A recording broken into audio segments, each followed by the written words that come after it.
Donc bonjour, je vais me présenter rapidement. Donc moi je m'appelle Romain Lecomte, je suis développeur back-end Scala chez Tammo, basé à Montpellier. Aujourd'hui je vais vous présenter un sujet qui s'appelle un DSL pour ma base de données. En fait c'est plus ou moins je vais essayer d'expliquer comment les principes fonctionnels de la programmation fonctionnelle peuvent m'aider à interagir avec ma base de données. Donc pour ça, en fait, je vais vous présenter un exemple avec la base de données Aerospike. Aerospike, c'est quoi? C'est une base clé-valeur, un peu comme un Redis.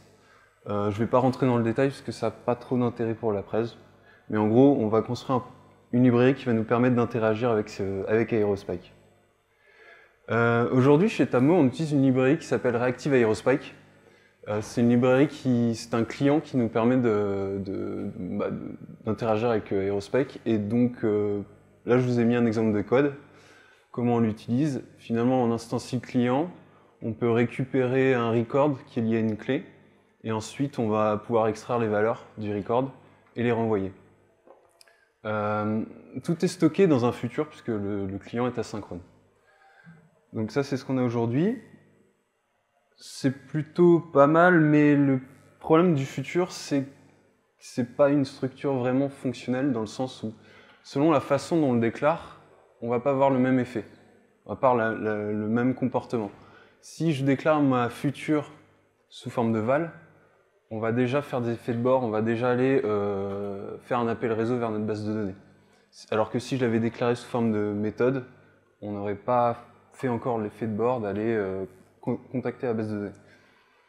Donc c'est un peu gênant, ça donne un peu la sensation finalement qu'on est en train de construire notre programme et en même temps qu'on construit notre programme, on est déjà en train de faire des effets de bord, on est déjà en train d'exécuter notre programme. Donc est-ce qu'on ne peut pas faire mieux aujourd'hui? On peut faire mieux.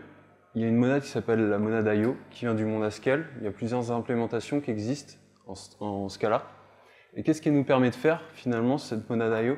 Elle nous permet de confiner des effets de bord à l'intérieur d'elle. Donc par exemple, là, je lis deux nombres sur la console.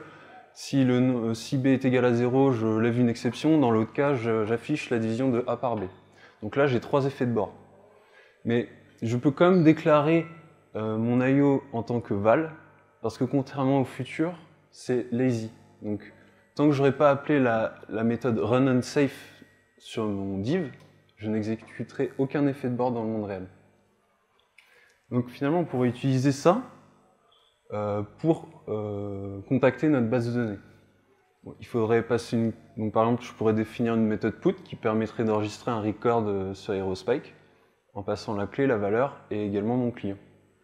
Et tant que je n'appelle pas runOnSafe sur mon programme, je n'envoie rien vers la base de données. Donc c'est pas mal, il y a juste encore quelques problèmes. Déjà, on est obligé de passer notre client Aerospike dans notre méthode. Et on a beaucoup de code technique à l'intérieur de notre IO. Donc, est-ce qu'on ne pourrait pas faire quelque chose de plus sur mesure pour interagir avec Aerospike? La réponse, finalement, ça va être d'utiliser les concepts d'algèbre et d'interpréteur. Donc, d'une part, l'algèbre va définir le plan, va planifier ce qu'on va vouloir faire, qu'est-ce qu'on veut faire, comment on va interagir avec Aerospike. Une fois qu'on a fait le plan, on va construire notre programme et l'exécuter dans le monde réel. Donc, d'où l'analogie, on regarde le plan, on construit notre fusée et ensuite on lance la fusée. Donc voilà à quoi va ressembler notre algèbre finalement. On va définir un trait Aerospike IO qui va représenter notre interaction. On va définir les opérations qu'on va vouloir faire, donc récupérer une donnée, enregistrer une donnée. Et ensuite, on va avoir tout un tas d'opérations de plomberie, plus ou moins, qui vont nous permettre en fait de composer de façon monadique toutes nos opérations entre elles. Donc si on utilise cette algèbre, voilà ce qu'on peut faire. On peut construire un programme, par exemple, qui va nous permettre d'enregistrer des notes pour des personnes. Donc, par exemple, là, je vais enregistrer, je vais mettre la note de 17 à Bob, et ensuite je vais la récupérer, et je vais la renvoyer. Donc là, voilà, j'obtiens un Aerospike.io de marque. J'ai composé mon opération put avec mon opération get. Et je peux construire des programmes plus complexes juste en composant toutes mes opérations. Et j'obtiens un programme d'Aerospike.io. Donc là, j'ai encore rien exécuté. Je n'ai fait que assembler mon algèbre. Pour l'exécuter, je vais avoir besoin d'un interpréteur. Un interpréteur, pour ça, je vais avoir besoin de deux notions fonctionnelles. Les transformations naturelles, d'une part. Donc, qu'est-ce qu'une transformation naturelle? C'est un morphisme d'ordre supérieur. En fait, par exemple, là, je vous ai mis un exemple concret, ce sera plus parlant. Je vais aller, par exemple, d'un type list à un type option. Comment je peux faire ça? Peu importe ce qu'il y a dans ma liste de base, bah, finalement, je vais regarder ma liste. Si elle est vide, je renvoie none.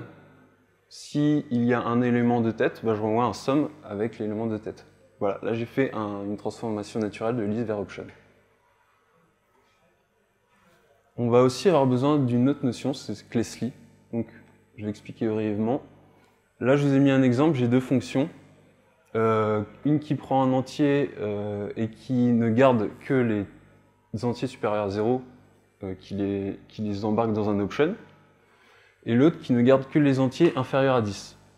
Si je veux composer ces deux fonctions, ça ne va pas fonctionner. Parce que mes deux fonctions prennent un entier en entrée, et ma première fonction renvoie un option de integer. Donc je ne peux pas la composer avec la deuxième.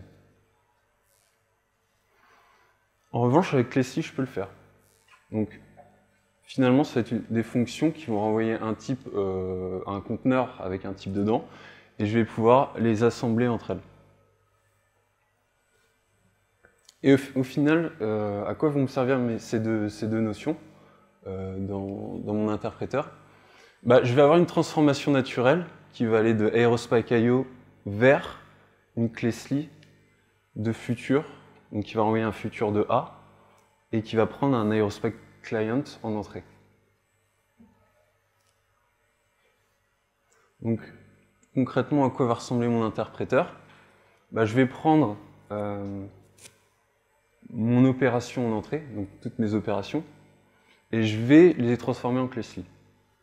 Donc, là, je déclare ma Clessley.